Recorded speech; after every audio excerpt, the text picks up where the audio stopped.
Hello, welcome to the Joe Cortez Show here in Las Vegas, Nevada, the entertainment and boxing capital of the world. So many things are happening around the world these days that I decided, you know what, I want to get out here and do a show to give my personal information, my personal feelings about what's going on with our teens out there. I see so much on the news, and I say, there's so many troubled teens out there that we have to try to get the message across to you parents out there to see that what's really going on with these kids. Sometimes we don't really realize that, we take it for granted, but we have to, stay alert to what's going on these days, So I got some questions. Some people have asked me some questions, and I said, I can answer those questions for you on the air, about what would a parent do that says, if my child is with the wrong friends, what should I do? Well, I can tell you that that question was simple for me, because if I have three beautiful daughters and they're grown up already. I saw something on the news this morning. There was some sheriff, I believe it was from Florida or someplace, that he was talking about these teenagers that killed these three other teenagers. And the youngest of the three teenagers that committed the murder, the youngest is 12 years old. They have two in captivity already, and one that they claim they're going to get next day or two, they'll have him in custody as well. Well, the sheriff was saying that he was talking to these parents, two of these parents yesterday, looking at them right in the eye. And he felt for them for the simple reason that he said that I'm a parent as well, So he's, the parents are embarrassed. They're in shock. They can't believe what's going on with their children.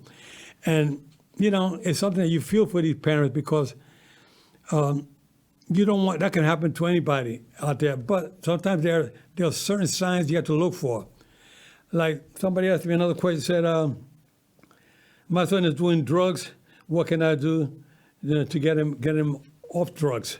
Well, there's you that question. Somebody asked me that question the other day. I said, well, there are certain groups in your community you can go to. There's outreach programs you can go to, and they're free of charge.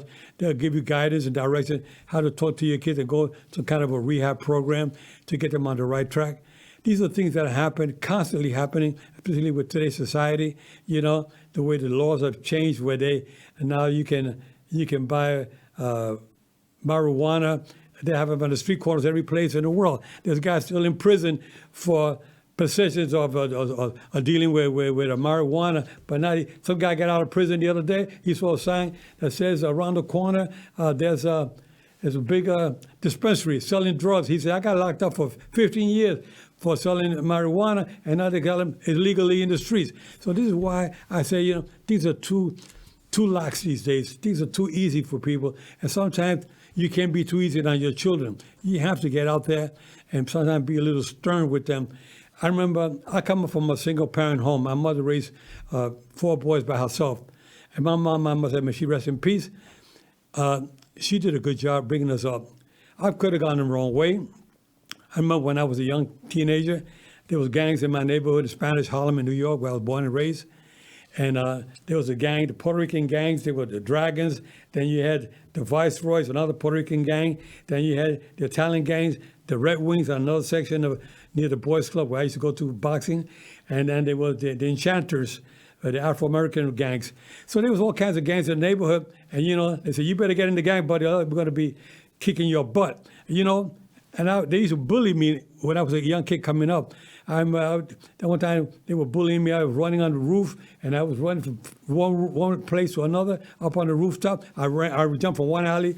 I jumped the alley from one building to another building to get away from these knuckleheads that were chasing me. They walked through a bottle and hit me on the head and cracked my head on the skull. I gone through hell. I was being bullied. I was being bullied when I was in school.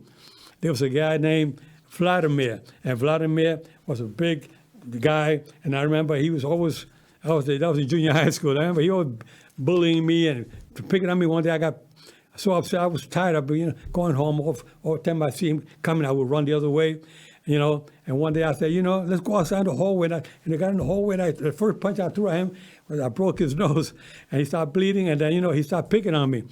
But that's not the cure of all these things. There's more dangers involved. Sometimes these kids are being bullied, and they don't have the guts. It could be a female, it could be an individual that don't want to have that feeling, want to throw a punch. I did. Anyway, so happened when I won my first Golden Glove championship, no, my second Golden Glove championship in Madison Square Garden. That guy, Vladimir, was also a fighter. He became a fighter. And he won the heavyweight novice championship when I won the open championship in Madison Square Garden. I said, wow, what a coincidence. Anyway, may he rest in peace. He passed away for something, a crime that he committed, and pulled out a gun when the cops were chasing him down. And he ended up getting shot, and then they realized all he had was a toy gun. Anyway, that's Vladimir, who got killed back in the 80s sometime. Anyway, the thing is that you say to yourself, what do I do with my kids that are being bullied? Well, you got to talk to your kids and let them know they should have some kind of a buddy system. They should have somebody that they can talk to. I didn't have that growing up. And then the only way, my escape was when thank God that I met a fighter by the name of Gaspar Indian Ortega, who moved into my neighborhood when I was 12 years of age. And Gaspar Ortega was a professional fighter. Him and his brother moved into the neighborhood. Then my brother Mike Golden Boy Cortez, he was one of the original Golden Boys. Mike Golden Boy back in those days, in the 60s, he got into boxing first. Then I went about a year later after my brother started coming home with some nice trophies. He said, Joe, come on, you can do this. And I said, no, I can't because, I had gotten my jaw broken.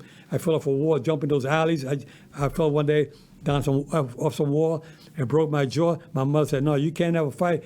Mike is fighting, but you can't do that because you're weak. Your chin is weak. But little did I know that what happened was my chin set up when it was broken on both sides. After I fell off a 20-foot wall and landed on my chin, I lost a couple of teeth and I got it was all messed up. I was in the hospital for a month. I was about 10 years old. Anyway, the thing was that my jaw got stronger. I never got dropped in my whole career in the amateurs with 45 fights with 43 wins and 18-1 as a professional. I never hit the deck in my life. The only time I hit the deck was when I came down with COVID back in 2020. I hit the deck, but you know what? I refused to take the full count.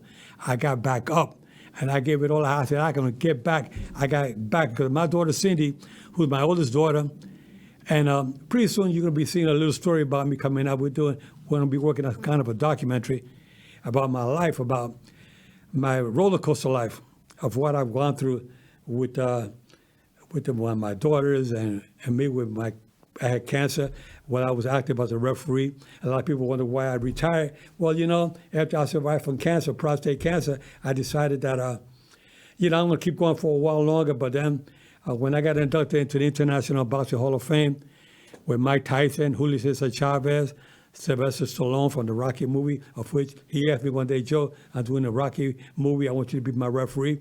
So we all got inducted together in the Hall of Fame 2011. And then a year later, I decided to retire. But a lot of people did not know that I had gone through prostate cancer a couple of years before that. But, like I said before, I love my boxing. That was my avenue of how can I say, satisfaction. That sounds good. Avenue of satisfaction. We all use that in life, right? Anyway, I took that avenue. I want to keep on going with boxing. So I retired after 35 years as a referee after I got inducted into the Hall of Fame. A year later, I retired. But I remember I was always ready to continue my career. I would keep my weight the right way, to keep it right, as a referee. If you got to play the role of a referee in a ring, and you got these two fighters with beautiful physiques, and they're in there. You gotta play the part with them too. You gotta work in there with these fighters. You gotta be in good shape. So I kept myself in good shape. So after that COVID, I said to myself, I refuse to take the full count. I'm gonna get back up. I got back up. Thanks for you guys, a lot of my friends and fans out there and family members. It hasn't been easy. I can tell you one thing, that my roller coaster life hasn't been easy. It's been very difficult. With my daughter Cindy, who was in a car accident, and she ended up a quadriplegic. And that was 21 years ago. And she was my main inspiration, how I made it through my COVID, because I said to myself, when they thought I was going to be gone, I was not intubated, but I was on high flow oxygen for 5 months in the hospital. A lot of people didn't think I was going to make it, my family and friends. And on top of that, get ready for this. My wife, Sylvia, came down with cancer during the same period I was going through my COVID. And she ended up stage 4 cancer. while I was in the hospital, and she fought it, kept fighting it, and I'm thinking to myself, wow. And my children, my family members, friends, they were both thinking that we're going to lose mom and dad. We're going to lose them almost at the same time because they thought I was going to make it, and they didn't think she was going to make it. But she's also a fighter, and she gave it all she had and came back from her cancer. She went to remission. So, we've had ups and downs, and in life, it hasn't been easy for us. But I can tell you one thing, talking about these individuals being bullied and whatnot, you have to be a fighter. Don't quit. Find somebody that you can go out to, like I said before, get a buddy, somebody you can talk to help guide you in the right direction. So parents ask me those questions. So what do I do with my son who's been bullied in school, or a female being bullied in school? I heard some girl got bullied in school, and she got so upset she went home and she hung herself. That was recently. I said, wow, So that's why I want to put the show together today. I was hoping to get somebody on the show to talk about maybe other topics, maybe boxing. But to me, this is more important to talk to you folks out there about helping our kids, get our kids on the right track. Sometimes, maybe your kids are already grown up, but sometimes you have a neighbor who has young kids. Go out there and talk to them. Get them on the right track, because life is not easy for some parents out there. It's difficult. Sometimes they can use a little help. Sometimes they don't know who to turn to. So you say to yourself, where do I go? So another question somebody asked me is, if you know that my son, the question was, I know that my son has mental health problems, and is buying guns. What should I do? Well, okay, when I got that question for somebody the other day, well, you know what? Do something about it, because you hear about all these shootings that are occurring in schools and whatnot, all over it, happening year after year. This gun violence, the guns out there. Anybody can buy a gun legally, but if you know that they have a mental issue, mental health problem, and if you see that they're buying guns, you should be aware. Say, you know what? I got to try to confiscate those guns or do something about it, because you know what? Sometimes you have to call the police on your own siblings. You have to call. You have to call and say, I got a problem here because my son or my daughter or my cousin or my uncle, they have the mental issues, and I know that they have several guns. But you want to get those guns confiscated from that individual. You're doing them a favor and doing favors to other individuals out there who get murdered out there because you didn't say something. So if you see something, say something. That's my answer to that individual who asked me that question. Another question was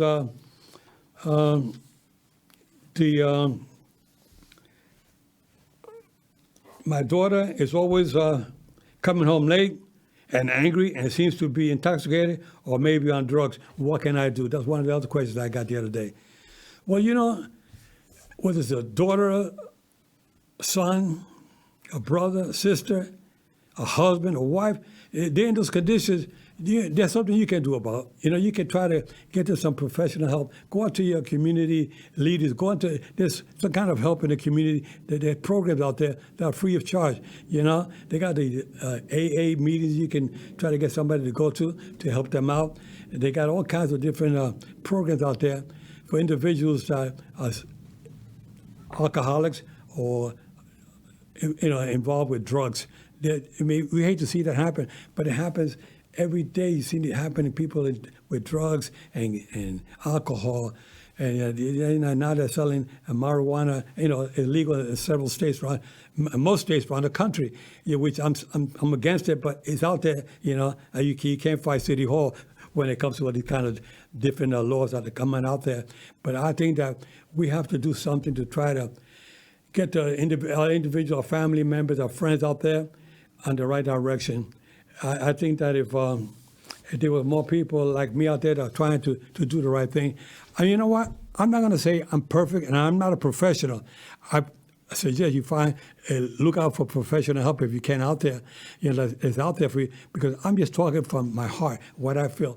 I feel like what I saw on the news this morning when I saw the 4-star commander of the police, he's a sheriff in Florida, talking about these teenagers, and that touched my heart, because I feel for the parents, and I feel for these kids who are young, 12, 14, 15 years of age. They're not even mature. They really don't know, but it all comes from home. I wrote something down and that was so important. I said, lead by example.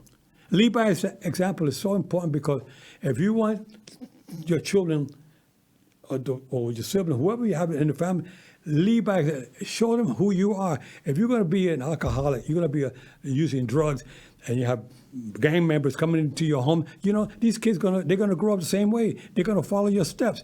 They're gonna end up criminals, So you have to try to, like I said, lead by example. Show them the right way of doing things in life. We have to try to get out there and give out to our community, help them out there. And this is something that I think that is so important. I also took notes of things that they can do. Playing baseball, going to a boxing program, playing basketball.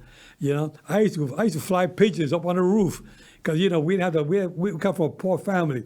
All we could do is play stickball, get a broomstick, and play stickball in the street, middle of the street, playing stickball. And we couldn't even go to join a league because you had to pay for your uniform. We couldn't afford that, so we used to play stickball in the street. We used to fly pigeons up on the roof. I remember one day I was talking to Mike Tyson. He was talking about his pigeons. I said, Mike, you know what? We were in China and we were talking about pigeons. And I said, Mike, tell me about these. You know what a Jacopin baldy with a blue eye, triplet, and he said most people only know about clinkers. The clinkers are the birds that you find around city halls, flying all in the park. Those are clinkers, And then you got the homers who said the messenger birds. They used them during the war. They're the messenger birds. You send them out, they put something on their wrap around their leg, and they fly out, and they send a message 20 miles away. They used to use that during the war. If you go up to the Eiffel Tower up in France, which I did one time, up on the top of the Eiffel Tower, they got coops, like pigeon coops up there. They used to use that during the war. A lot of people didn't know that, but I went all the way to the top, and I asked them, what are these coops for? They said, well, during the war, they used it as messenger birds, the homers. So Mike Tyson got blown away when he knew that. I said, they have a black flight, they have brown flights, they have all kinds of Jacopin baldies, and they have all kinds. They have a tumbler. And Mike said, Joe, how do you know so much about pigeons? I said, I used to fly pigeons in New York just like you, Mike. He said, wow, I never knew that in a million years. But see, so we did little things like that keep ourselves occupied and kept us away from the gangs and, kind of tar roof. The roof on the top, that was tar roof, because they put the roof, it was all covered, and they had a tar up there. So we call it Tar City. We used to go up there and play a lot. That was our tar playground. That was a place where we could go out and hang out, Sometimes we take a blanket, put a blanket up there on the top, and you lay down, you get a sunburn up on the top. We couldn't even afford to take a bus to go to the beach. The beach was like 30 miles away someplace. You're in the city of New York, there ain't no beaches nearby unless you go to Coney Island, you go to Orchard Beach. Orchard Beach wasn't the greatest place to go to. But Coney Island was a very popular place. But we couldn't afford to get all the way out there. Us poor boys, we had to go up on the rooftop and play up there and hang out, and maybe open up the fire hydrant and get out there and get all wet and everything. That was fun for us. And the police would come around. We would run like hell because the fire hydrant was illegal to have it open, wasting the water like that. And it was crazy the way we grew up back in the days, but we kept ourselves out of trouble. At least I did anyway. And so you tell our kids today, we have to tell them to get more involved with sports. I think that more individuals out there have to try to do, with their kids like I did with my kids. Lead by example. I brought my children up the right way. I fought that cancer. My wife fought that cancer. My daughter Cindy is a quadriplegic from a car accident. We gone through hell. But you know what? We refuse to take the full count. And you know what? And pay it forward is so important. That's what I like to do. Pay it forward to get people to understand that there are good people out there. We do care for you out there. I'm not a person to knock anybody. There's so much in my world of what I've been involved with sports and in life in general. I've not the most educated individual in the world, but you know what? Put me to do anything, and I can do it. You know why? Because I believe in myself. Because I love myself, I love my family, and I love you guys. That's why I'm out here putting this show for you guys. I'm not making money with this. I'm doing this because I care. I want to help out. I'm involved with the community all the time, doing something. I'm a member of the FBI Citizens Academy. That's an association involved with the citizens, and I was invited to become a member because of what I do in the community. I'm involved with the senior program here in Las Vegas. I like to talk with the seniors about being positive, and don't be a fool. Don't be taken by these scam artists that are out there. You seniors that are listening, there's a lot of scam artists out there trying to take advantage of the seniors, and they'll tell you all kinds of stories that your bill is behind. You get a text message, your bill is behind, or you get a phone call saying that they're from the electric company, and that your bill is behind. You got to put it up to date, otherwise we'll cut your electricity in the next 3 hours, and or you can pay for it right now. Oh yeah, I'll pay for it right now. I don't want to cut off my electricity. And I've had stories, individuals tell me that has happened to them, and they pay $500 to get the electricity not cut off. Then they find out after they went to the bank, they were scammed. You see, so you got people out there have to keep your guards up at all times. Protect yourselves at all times. I tell individuals out there, always help out wherever you can. You got a senior, a senior going through some difficult time, senior lives by themselves. What's so sad about these days, my friends, is that some of our seniors out there are lonely, but they have children and they have grandchildren, but they don't give a damn. They don't follow up with them. They don't check up on them. They don't hear from their kids. What's going on in this world? We got to get out there and help individuals. You got family members, but if you know that somebody is by themselves and they are in need of some help, knock on their door once in a while, see how they're doing. Maybe they need some medication or something, or some drugs from the drugstore, some grocery. It's not going to hurt you to go out there and knock on the door and say, I'm going to the drugstore, I'm going to the store, to the supermarket. Can I pick you up some items for you? And I'll gladly do that for you. What's wrong with that? What's wrong with you guys that are not doing that? Something is not right. So I said to myself, pay it forward. There is a God. You know that. There is a God. And this is Holy Week. This is a week that I said, as a matter of fact, I went to church this morning to find out the schedule for Mass for this coming Sunday. And it said 6 o'clock, 8 o'clock, 10, 12, and 4. Okay? So no BS. That's what I did a little while before coming to the studio here. Because I want to go to church on Sunday. Because I'm not how can I say, a fanatic when it comes to religion. But I do believe in my God. I believe there is a God. I believe that God has protected my family, my wife, myself, my loved ones out there, all my friends. I got so many friends out there that I care for that I call every day. I call some people more than I should because I care for them. I love my friends. I care, and I wish that I could do more for them. I wish that I was that there was 100 of me that I can share with everybody out there. But I got to do it with the deck, a card that God gave me. I have to do with what I got. So I just try to do the best I can. I'm a fighter. I'm not a quitter. I always like to get involved with our community, find out what's going on. And I got my friend here, Joe Brown, who's a retired, semi-retired attorney. He was a boxing commissioner years back. I remember when I got inducted into the Hall of Fame, he said, Joe, I hear you're getting inducted. I want to congratulate you, but I want to be there for that event. So he flew up to New York and spent the weekend with me up there. It was so nice to have Joe Brown there with me. As a matter of fact, he asked me to be a speaker for his group. They have a luncheon the first Wednesday of every month. So he asked me to come out in July, but July 5th is right that 4th of July weekend. That's the first Wednesday of the month. So we're going to July 12th. I'll be with the Joe Brown group talking about my life experiences, which I just sharing a little bit with you today of what I've been going through, which is nothing compared to what I want to speak about on that event. I'll keep you more up to date when it gets closer to that. But I want you guys to know that I'm always here to help out wherever I can and to get these kids. We have to try to grab them and show them that, I'm not a professional. I'm not a professional counselor. I'm just a former international boxing referee, retired, living life to the fullest. I enjoy my life. I'm not crazy. I know I'm not perfect, but you know what? I'm hard to beat. I'm hard to beat because I care for people and because I want to go forward, because I want to, still at my young age, I want to celebrate my years like if I was 20 years old. I want to keep going forward, okay? And for those of you out there that will always worry about me, listen, you know what? I still got a little spark of the old flesh. I can still kick some ass out there if I have to. But my main thing is helping people out there who need help. That's what I think I believe in doing every day. Wherever I can, believe me, I'm always looking. I got my eyes open all the time.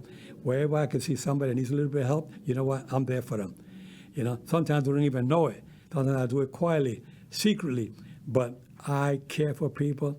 But I will look at my daughter Cindy, the one in the wheelchair, who drives her own car. She gets out there, she drives better than me. You know, we're gonna go someplace, and she says, Dad, don't worry, you're always worrying about me driving. I said, you know, I will make sure. She's been driving for over 15 years. And it's funny, she's paralyzed from here down, so she can move her arm, but she has no fine motor. But in her car, it's adapted for her, where she presses her, she can move her arm, so she has a remote, she presses, and the door of her car slides open, a ramp comes out, and she goes right in with her electric wheelchair. She goes into where the driver's seat. There's no seat there. It's empty. But she pulls in there with her wheelchair. She locks in place, you know. And then she turns the car on. She turns it on, and then she says, Dad, when she got the car that she has now, well, she has several cars since the accident, and they modified for her. So on the door, there's the wipers, the lights, and the horn is on the door. And she hits out with the elbow, you know, and she has to use that, you know. The gas, she presses it. The gas is this way, it's like south. And then for the brakes, she pushes in with this hand. And with this hand, she has it's an adapter on the steering wheel that she turns. And let me tell you, there's not a scratch on the car. The car is like brand new. And I said, Cindy, you're amazing. But that's my inspiration. And she's the one that has inspired so many of my families and friends, but she worries so much about her mom and dad not making it when we're going through the most difficult time. But like I said, God is in my corner, you know, and I believe in God. I believe that God has directed us in the right direction to keep us going forward. And I want to continue my life as long as I can to be around my children and my grandchildren. My grandson, Bryce Hampton, who plays with Purdue University, number 0. He's a senior. He graduates now on Mother's Day. And he'll be graduating. And there's some NFL teams that want to look at him later on this month to see where he's. I'm not going to mention the name of the team, but there's several teams out there that are interested in him. They saw him. The scouts came out to see him on pro day at in Indiana, Purdue University, and he was chosen as one of to be invited to their camp so they can see him with the professional players, see what he's like against the professionals, you know, while training. So we're keeping our fingers crossed. Remember the name, Bryce Hampton. And then I got Ricky, I got Ayana and Maya, my beautiful grandchildren. And all my friends out there that I love so much. I got so many friends out there. If I start mentioning names, you're going to say, hey, what happened to me? So I say, all my friends, you know who you are. You know I care for you guys. I'm always there for you. I will do anything for you. And I'm not looking to see how I can get someplace because I'm trying to help you. I just love helping out. I care for people. Everybody's always calling me for interviews. Yesterday, somebody from France calling me up. I get called from Panama. I get called from Mexico, Puerto Rico, Canada, here in the United States, all the different platforms. I was reaching out, Joe, you're a legend. Can we talk about your career in boxing? I said, sure. But you know what? Boxing is not my whole life. That's just part of it. It has opened a lot of doors for me. All I can tell you is that I'm going forward with my life, making sure that I stay healthy, keep myself going so I can survive and help you guys out there. The last chapter of my life is going to be my best chapter. Believe me, it's going to probably be called Fair but Firm on the Roller Coaster with Joe Cortez. You guys take care. God bless you always. Happy Easter to all. God bless you. Keep your guards up at all times. And remember, guys, I'm fair, but I'm firm. Touch them up. Catch you next week. Take care. God bless.